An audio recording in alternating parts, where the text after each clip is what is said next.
Bonjour chers élèves, bonjour chers apprenants. Bienvenue sur la plateforme École au Burkina. Je suis M. Kinda, professeur certifié de lycée et collège en sciences physiques.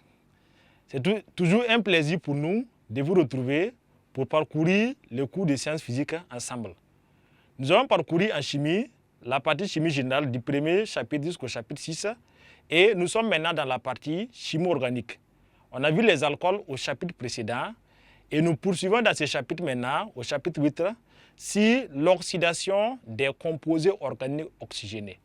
Donc, c'est toujours l'oxydation, ça demande d'avoir des bases, des premières en chimie et quelques rappels importants aussi, relire le cours qu'on a vu sur les alcools.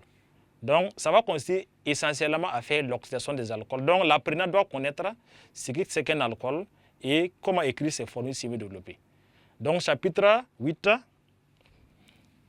Chapitre 8. Les réactions d'oxydation. Les réactions d'oxydation. Les réactions d'oxydation des composés organiques oxygénés. Des composés organiques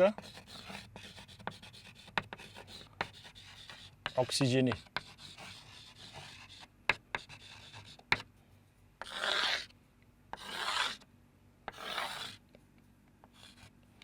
Donc, 16 élèves, 16 apprenants. Donc, ici, nous allons commencer par d'abord, au premier grand point, l'oxydation ménagère des alcools. Donc, grand 1, oxydation ménagère des alcools.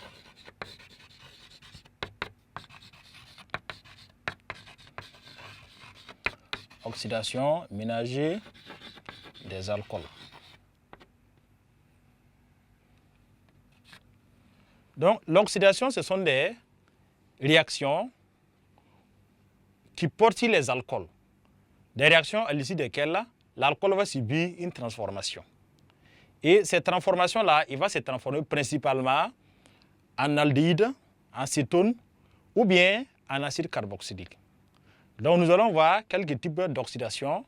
Nous allons voir d'abord l'oxydation catalytique d'un alcool. Et on va travailler sur l'alcool simple, l'éthanol, et ces formules-là peuvent se généraliser à tous les alcools en tenant compte des classes. Donc, nous allons voir d'abord oxydation catalytique. Oxydation catalytique par le dioxygène. Donc, oxydation par le dioxygène. Donc, on a besoin de faire cette oxydation en présence d'un catalyseur. Donc, on va prendre notre exemple, l'éthanol, CH3, CHD, OH. Donc, que nous présentons en face d'un alcool, OD. Qu'est-ce qui va se former lors de cette réaction? Lorsque l'oxygène n'est pas en excès, il va se former du CH3, du CHO. Et on va constater dans cette réaction-là qu'il y a 3 oxygènes de l'autre côté. Pour équilibrer, on va compléter avec H2O ici. Et équilibrer, nous constatons que nous avons CH3, CH3. Alors ici, nous avons, en plus de cela, 3 hydrogènes. Ici aussi, on a 3 hydrogènes.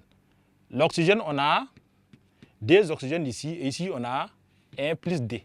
1 plus les D, ça fait 3 oxygènes. Donc, pour équilibrer, on va placer un coefficient 1,5 ici. Donc, dans cette équation, on voit que l'oxydation de l'éthanol conduit à ce composé qu'on appelle éthanal. Donc, on passe de l'éthanol à l'éthanal à travers l'oxydation par les dioxygènes. On peut aussi faire l'oxydation par ce qu'on appelle la déshydrogénation. Déshydrogénation. Déhydrogénation. Hydrogénation. Donc, la déshydrogénation, ça veut dire que l'alcool va perdre des atomes d'hydrogène. Donc, on reste avec l'hydrogène, l'éthanol plutôt, CH3, CHD. Donc, qui va perdre des atomes d'hydrogène, des atomes d'hydrogène principalement. Donc, ça veut dire qu'il va lui donner du HD. S'il a perdu des atomes d'hydrogène, ça veut dire qu'il va rester alors du CH3, CHO. Donc voilà ce que nous allons avoir comme équation. Et cette déshydrogénation permet toujours d'obtenir des aldéhydes. Donc voici notre possibilité de passer de l'alcool à aldéhyde en utilisant la déshydrogénation. Toujours si les oxydations des alcools, comment passer de l'alcool à l'aldéhyde ou à l'acétone, on va aller passer maintenant par des solutions oxydantes. On peut aussi faire l'oxydation utilisant des solutions oxydantes. Donc solution oxydante.